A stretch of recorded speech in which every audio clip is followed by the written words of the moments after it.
Hello, everybody, and welcome back to Odin's Movie Blog. I am the critic who is a cynic, and today I am going to be breaking down some numbers. So we finally have the weekend estimates for Memorial Day. So this is the 3-day estimates, and it does not look good at all. So this is from boxofficemojo.com. So the estimate for the entire weekend is $83,325,000.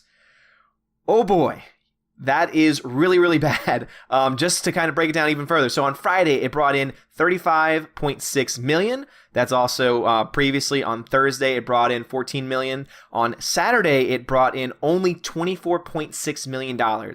So $10 million less on Saturday. That is almost unheard of. I mean, for a movie to make less on a Saturday than on a Friday, keep in mind that on a Friday, people are working for half of the day. On Saturday, you have so many more show times, and yet $10 million less. So that tells us a lot. It tells us that everyone that wanted to support this film went on the first day, on Thursday and Friday, and there's no one really left as far as overall big numbers are concerned. And then the estimate for Sunday is $23 million.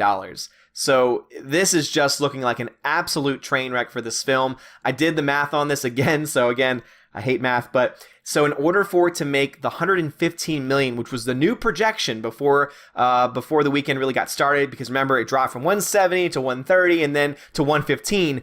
Now they're dropping it again to about 105. And so let me give you some numbers here. So in order for it to make $115 million for the 4-day weekend, the 4-day Memorial Day weekend, it has to make a $32 million profit on Monday. If it's not even breaking, I mean, the fact that it made 35 on Friday, 24 on Saturday, and estimated to be 23 on Sunday, that is just, it's not going to make 32 million. So it's not going to make that 115 million, which was the newest estimate. Now, of course, again, they've dropped it to 105, but still, it's not going to make 115, which means that in order for it to even make $100 million for the 4-day weekend. So again, this is a holiday weekend. This is Memorial Day. This was supposed to be the huge movie. It was supposed to make $170 million. In order for it to make $100 million, it has to make at least $17 million on Monday. Now, we know what weekdays can be like. We know what Memorial Day can be like.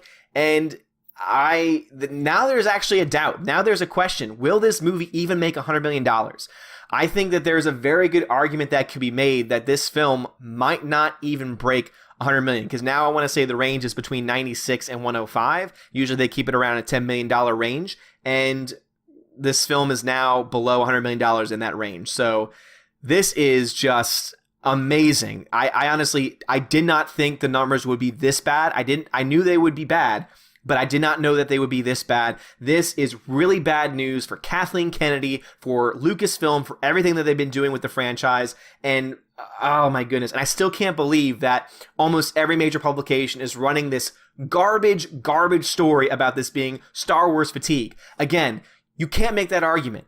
That is an invalid argument. You are just ignoring the fact that there are millions of people who are either boycotting this film or have no interest to see it. And it's not because it's a Star Wars film. Because again, in order to be Star Wars fatigue, one would have to say, oh, I don't want to see that because I'm tired of Star Wars. I'm sorry, but you cannot say, looking at these numbers, you cannot tell me that this is Star Wars fatigue.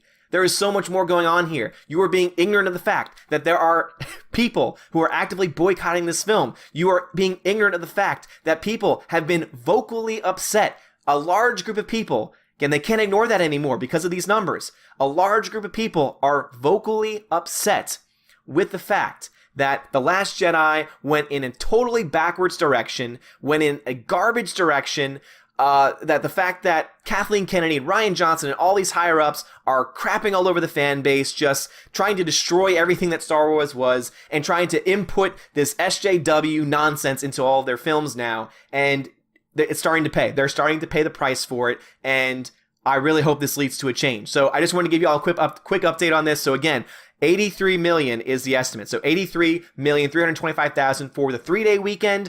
And this film, in order for it to make $100 million, has to make at least $17 million on Monday. And there is no way this film is going to reach 115. So we might actually have a Star Wars film that does not break $100 million. And now this movie is tracking worse than all 3 prequels. So not just the first one, which would have had a lot of buzz around it, that was terrible, but even Attack of the Clones, which was probably one of the worst of them, and also Revenge of the Sith. It's doing worse than all 3 films at this point. This is a disaster for Lucasfilm. This is a disaster for Disney. Again, I mentioned this in the previous video, which I'll have linked up here, that this film is likely not going to even reach $650 million. That's pretty much the cap that this film can make at this point, based on these numbers that we're getting. It might not even make $500 million. And for a Star Wars film, that's terrible. And the fact that it costs $400 to $500 million to make, this film is going to be a bust. So, guys, just want to update you. Let me know what you think in the comments below. Do you think this film is going to reach $100 million? Do you think that this film is going to have a second life in its second weekend? Or do you think it's going to drop like The Last Jedi did by 70% The Last Jedi dropped? Let me know in the comments below. As always, hit that subscribe if you like what you heard. Leave me a like if you like what you heard. And as always, guys, have a great day and God bless.